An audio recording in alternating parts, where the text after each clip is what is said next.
Halo teman-teman, pernahkah teman-teman menjumpai AVR di tempat teman-teman rusak, terus kemudian membutuhkan pergantian? Namun, part yang sama sulit ditemukan, adanya part yang mirip, atau mungkin beda tipe, atau mungkin beda brand gitu. Lalu, apakah bisa dipasang part AVR yang berbeda tersebut? Kita akan bahas di sini. Jadi awalnya dari pertanyaan saudara kita yang dari Papua. Halo, salam. Apakah AVR AS400, ini mungkin maksudnya 440 kali ya. Saya nyari yang AS400 nggak ada. Bisa dipasang di generator 60 kW yang biasa pakai AVR 20 ampere. Nah, untuk wujudnya kurang lebih seperti ini untuk AS440. Mungkin kalau misalkan nanti ketemu AS400 akan saya revisi. Nah, di sini bisa nggak sih? Ya, perlu dicek dulu. Pertama, range tegangan power supply-nya, apakah sama atau tidak. Kedua, range tegangan sensing-nya, karena ini nanti untuk pembacaan gitu ya. Setelah itu, tegangan out maksimal, karena kalau misalkan terlalu kecil nanti nggak akan bisa full power gitu. Kemudian arus out maksimal ini juga sama. Dan juga resistansi gulungan medan ini juga yang tidak kalah penting ya, ini harus sesuai gitu. Nah, berikutnya ini menjelaskan tentang terminal yang ada di AVR AS440. Di sini terminal 8 dan Z2 ini merupakan terminal sebenarnya untuk penentuan power supply ya. Kalau di jumper seperti ini, itu ketika generator atau AVR ini menggunakan power supply langsung dari gulungan stator atau bahasa lainnya self excited. Tapi kalau misalkan pakai gulungan tambahan atau mungkin power supply di luar gulungan utama itu tadi, maka jumpernya dilepas kemudian dihubungkan ke mana? Ke sumber yang nilainya ini 100 sampai 264 volt AC. Kemudian untuk berikutnya sensing input 78 di sini satu fasa juga atau 2 kawat di sini. Nilainya 100 sampai 130 atau 190 sampai 264. Nah, di sini perlu disesuaikan nanti apakah langsung ke statornya atau harus melalui yang namanya transformer. Itu nanti kita cek dulu. Setelah itu untuk fieldnya atau untuk kumparan medannya, tandanya F2 dan F1 di sini. F1 itu positif, F2 itu negatif. Maksimum dia bisa memberikan tegangan sampai 82 volt DC. Kemudian di situ untuk arus kontisnya 4 ampere, transiennya atau hanya sesaat itu 7,5 ampere selama 10 detik. Dan yang paling penting di sini juga resistansi dari gulungan medannya. Kalau di brushless itu ya exciter statornya itu 15 ohm minimum. Kalau misalkan ada desain yang generator dengan brush, itu biasanya langsung ke bagian rotor. Nah, itu perlu dicek rotornya nilainya berapa, apakah sama-sama 15 ohm minimum juga atau lebih tinggi. Kalau misalkan lebih rendah dari itu, jangan dipasang karena itu nanti bisa lebih panas gitu ya, bisa kemungkinan kumparannya atau ini AVR-nya yang rusak. Setelah itu bagian stability selection table ada, kalau misalkan di sini ada A, B, C, D. Yang sudah terkoneksi adalah AC untuk generator dengan daya kurang dari 100 kW dan responnya itu yang diinginkan adalah cepat. Kalau misalkan untuk punyanya teman kita tadi itu 60 kW, berarti ini AC atau BD, tergantung mau respon yang cepat atau yang lambat. Kemudian ini untuk pemilihan frekuensi. Dan nah, ini yang ditunggu-tunggu adalah wiring diagramnya. Cara ngerakitnya bagaimana? Oke, kita ke generator dengan brush.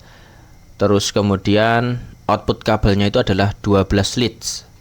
Atau kalau kita lihat di sini ada 6 kumparan yang ada di dalam generator.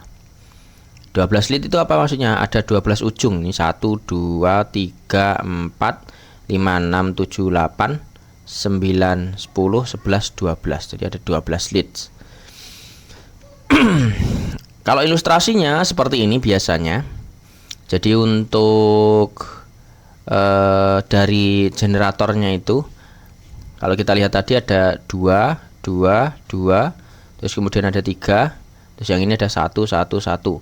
Nah, untuk 1 ini biasanya adalah outputnya, yaitu R S T. Kemudian untuk 3 ini tadi adalah untuk netralnya. Nah, untuk self excited seperti ini biasanya tapi biasanya memang yang Shoki jumpai itu diambil setengah line-nya.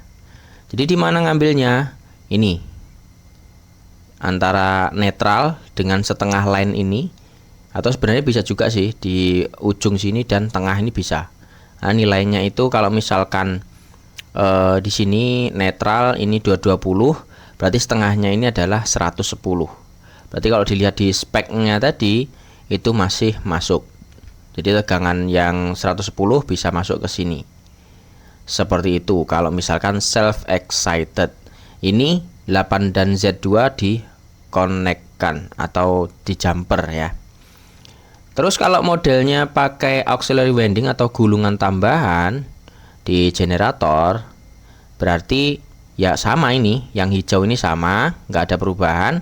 Tapi di sini 8 dan Z2-nya dilepas jumpernya, kemudian dihubungkan ke gulungan tambahan. Simple. Kemudian brush generator 6 leads, berarti ini langsung keluarnya ini 1 2 3 4 5 6 ujung kabel, yang mana seperti ini wujudnya. Cuman ada 1 2 3 4 5 6 ujung kabel yang keluar dari sini. Nah, untuk nomornya nanti dicek sendiri ya. Nah, model yang seperti ini berarti ya ini untuk ujung R, kemudian ini ini N, berarti ini adalah 220 volt. Yang mana kalau masuk ke 78, kalau di tempat Shoki sih tidak pernah dipakai seperti itu langsung. Nggak pernah di sini dikasih 220 karena terlalu tinggi. Nanti takutnya beresiko. Makanya di sini biasanya ada transformer dulu untuk menurunkan nilai tegangan yang masuk ke 78. Katakanlah di sini dijadikan setengahnya ya. Berarti ini rasio untuk primernya itu 1:2. 1:2 apa 2:1 ya? Primernya itu lebih banyak atau 2, terus yang ini jadi 1. Berarti diturunkan jadi setengahnya. Seperti itu kalau untuk 6 leads self excited. Untuk auxiliary winding sama, yang ganti cuman ini kuningnya ini saja.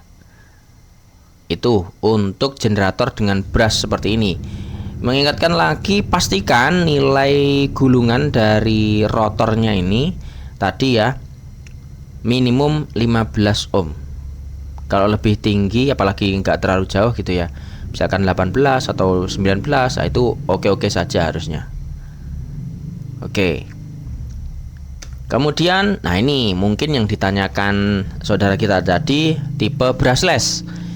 Pertama kita bahas dulu yang 12 leads. Ini juga kurang lebih seperti ini. Jadi F1, F2 tetap ke eksitasi, tapi kalau tadi kan di brush, sekarang langsung ke terminal exciter statornya. Kemudian untuk power supply, karena di sini pakai self, berarti 8 dan Z2 ini di jumper. Kemudian 78 dihubungkan ke setengah line. Karena tegangannya yang diharapkan itu 110-an lah. Seperti itu. Kemudian kalau misalkan dia pakai auxiliary winding, tinggal dilepas jumpernya, kemudian dihubungkan ke auxiliary windingnya. Ini biasanya kan AC nih, jadi bolak-balik harusnya aman. Berikutnya untuk brushless generator 6 leads, di situ Seperti ini gambarnya. Ini jumper, ini masuk ke field. Ini pastikan juga ya untuk exciter statornya itu minimum 15 ohm. Dan di sini karena keluarnya adalah 220 fasa ke netral, maka di sini harus pasang transformer untuk menurunkan tegangannya. Biasanya sih setengah dari primer. Untuk auxiliary winding sama juga ini. Ini tinggal diganti atau dikonekkan ke auxiliary winding atau gulungan tambahan.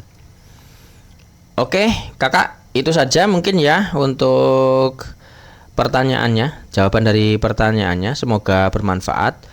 Kalau masih ada yang kurang jelas, silahkan sampaikan di kolom komentar. Terima kasih atas perhatiannya, mohon maaf, dan sampai jumpa di video berikutnya.